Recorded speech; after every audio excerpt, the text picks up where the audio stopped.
அனைவருக்கும் வணக்கம் மக்களே. சற்றும் கிடைத்த முக்கிய அறிவிப்பு. தமிழகத்தில் 2 நாட்கள் வெப்பநிலை படிப்படியாக உயரப்போகுது.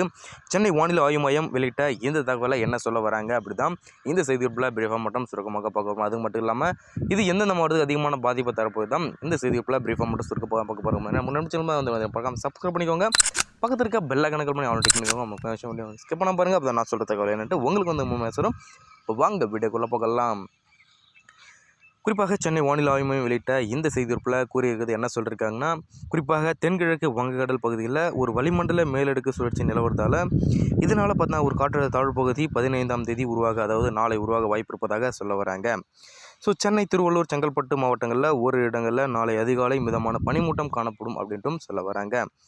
ஸோ அதை பொறுத்த மட்டும் 16ஆம் தேதி சென்னை, திருவள்ளூர், செங்கல்பட்டு, விழுப்புரம், கடலூர், புதுச்சேரியிலும், 17ஆம் தேதி சென்னை, திருவள்ளூர், செங்கல்பட்டு, விழுப்புரத்திலும், 18ஆம் தேதி சென்னை, திருவள்ளூர் மாவட்டங்களில் ஓரிரு இடங்களில் அதிகாலையில் மிதமான பனிமூட்டம் காணப்படும் அப்படின்ட்டும் சொல்ல வராங்க.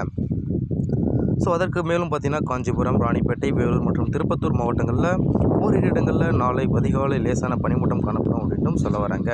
ஸோ சென்னை மற்றும் அதனுடைய புறநகர் பொறுத்த மட்டும் வானம் ஓரளவு மேகமூட்டத்துடன் காணப்படும் அப்படின்ட்டும் சொல்ல வராங்க.